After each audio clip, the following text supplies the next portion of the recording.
तो हेलो दोस्तों, एक बार फिर स्वागत है आप सभी लोगों का मेरे यूट्यूब चैनल पे। तो दोस्तों आज बात करेंगे जो कल WPL के दो मुकाबले हुए। पहला दिन का मुकाबला जो यूपी वॉरियर्स और गुजरात जायंट्स के बीच में हुआ।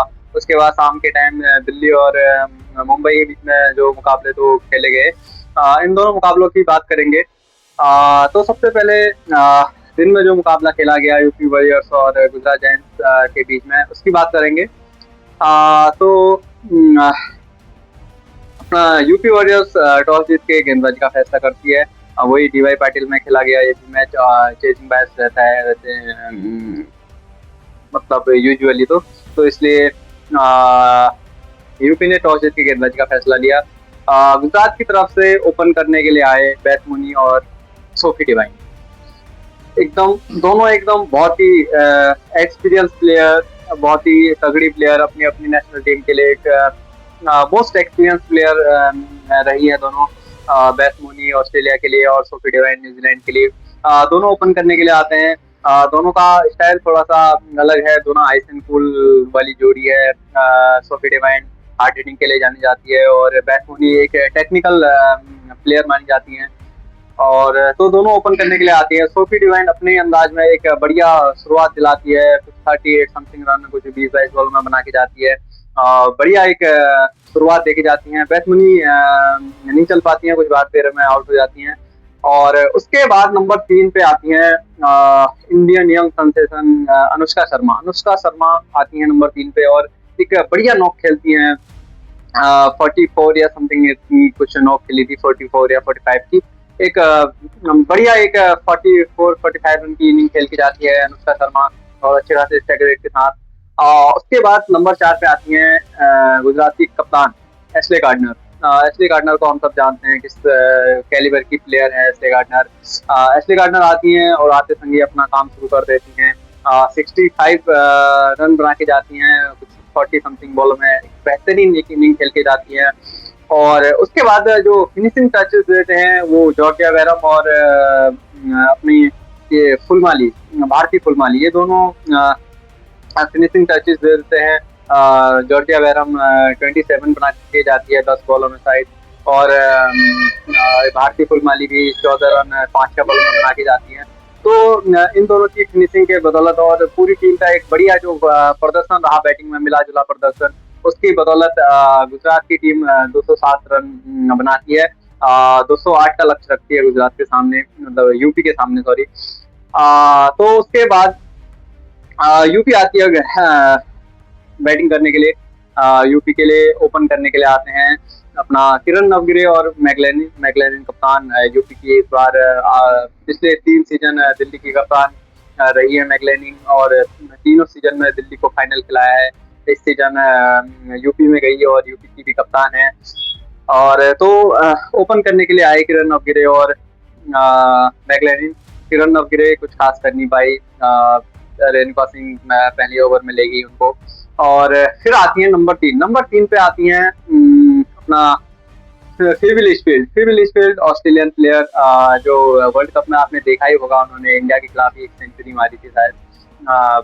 एक तगड़ी प्लेयर है वो वर्ल्ड कप में दिख गया था कि किस कैलिबर की प्लेयर है सिविल स्पील्ड। सिविल स्पील्ड आती है नंबर 3 पे और एक कमाल की इनिंग खेलती है। कुछ 78 समथिंग की एक इनिंग खेलती है और बहुत ही 190 प्लस के स्ट्राइक रेट के साथ एक बहुत तगड़ी इनिंग खेल के जाती है। जब तक सिविल स्पील्ड थी और टू बी ऑनेस्ट यूपी ये मैच बिल्कुल जीत सकती थी।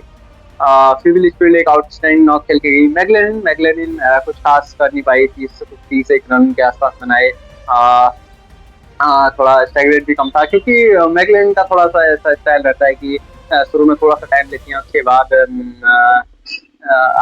सब आक्रामक खेल दिखाती हैं। तो लेकिन वो मतलब स्टार्ट तो मिल गया था मैगलेनिन को, बड़े रनों में तब्दील कर नहीं पाई। और उसके बाद तो फिर वो बीच में कोई चल नहीं पाए एकदम। जॉर्जिया बैरम आती हैं, वो लगातार 2 विकेट ले जाती हैं। रेणुका आती हैं, वो ले आती हैं। तो मिडिल ऑर्डर तो पूरा फ्लॉप ही रहता है। लास्ट में एक श्वेता शेरावत कुछ 20-25 रन बनाती हैं और लास्ट में और आशा शोभना भी कुछ 27 रन बना के जाती हैं वो भी। तो इस तरीके से यूपी वॉरियर्स 197 रन ही बना पाती है अपने पूरे 20 ओवर में। और अपना गुजरात के लिए रेणुका और जॉर्जिया वेनम कमाल की बॉलिंग करती हैं। 2 विकेट रेणुका ले जाती हैं, 2 विकेट जॉर्जिया वेनम ले जाती हैं। जॉर्जिया वेनम बैटिंग के साथ ही 27 रन 10 बॉलों में बनाए। तो एक बढ़िया खेल दिखाया गुजरात ने यहाँ पे। तो ये रहा कुल मिला के पहले मैच का जो लेखा जोखा था। तो अब आते हैं कल शाम को हुए दूसरे मैच मुंबई और दिल्ली के बीच में।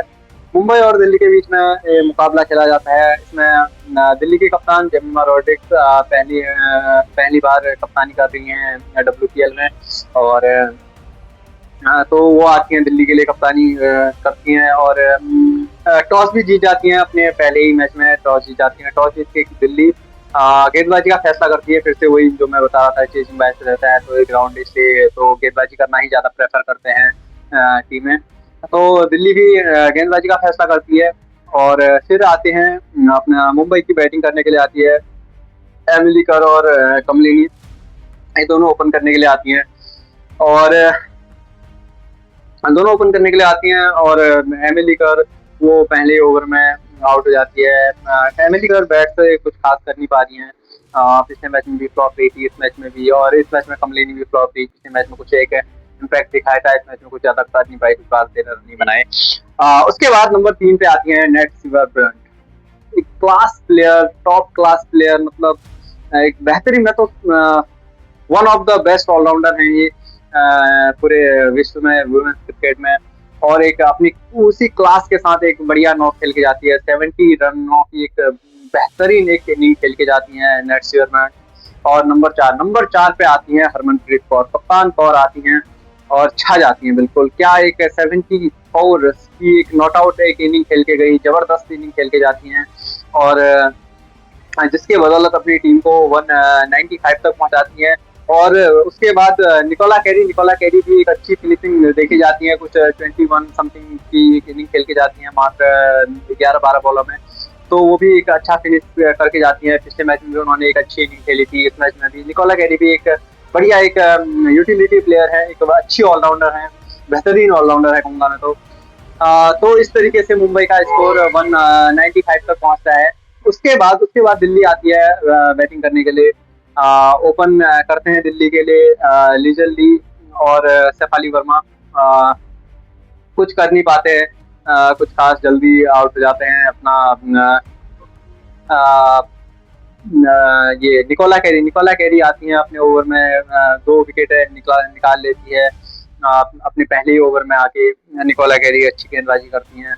और दिल्ली के बैट्समैन टू बी ऑनेस्ट कोई कुछ कर नहीं पाता है। अपना लिजली, शेफाली वर्मा और अपना लॉरा बॉलफाट, जेमिमा रोड्रिग्स, मतलब मारिजान कैफ, ये सारे फ्लॉप रहते हैं। बड़े बड़े नाम हैं इसमें, लेकिन कोई कर नहीं पाता कुछ। लास्ट में सुनील हिंदी एक अच्छी नॉक खेलती है, एक हैंडी नॉक बढ़िया 56 एक रनों की नॉक खेल के जाती है, जिसके चलते दिल्ली 145 तक पहुंचती है, लेकिन ये टारगेट अचीव नहीं कर पाती है और दिल्ली ये मैच हार जाती है।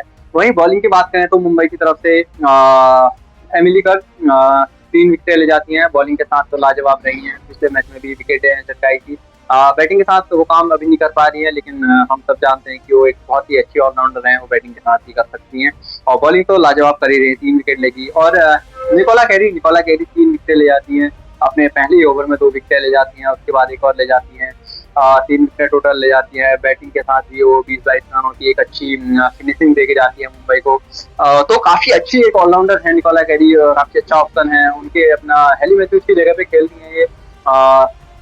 और टू बी ऑनेस्ट कमी महसूस होने नहीं दे रही है, क्योंकि इतना तगड़ा ही खेल दिखा रही है। पिछले मैच में भी विकेट भी लिए थे और रन भी बना के गई थी। और इस मैच में भी रन भी बनाए और विकेट भी लेके गई। तो निकोला कैरी एक बहुत अच्छी प्लेयर है। और उसके बाद नेट भी 2 विकेटें चटका के गई। 70 रनों की एक बेहतरीन इनिंग खेली और 2 विकेटें भी चटकाई। और नेट सिमरन तो क्लास ऑलराउंडर है ही, जो मैं पहले भी बात कर चुका हूँ, उसमें तो कोई डाउट है नहीं। तो इस तरीके से मुंबई ये मैच जीत जाती है। पिछला मैच हारी थी मुंबई अपना आरसीबी के खिलाफ, और ये मैच जीत जाती है। तो ये रहा कुल मिला के कल जो 2 WPL के मुकाबले हुए थे, उन दोनों मैचों का लेखा जोखा। और बाकी आज के लिए इतना ही, फिर बात करते हैं। आज अपना न्यूजीलैंड और इंडिया के बीच में ओडीआई भी खेला जाना है, तो इस ओडीआई मैच का रिव्यू करेंगे मैच खत्म होने के बाद। बाकी आज के लिए इतना ही, फिर मिलते हैं।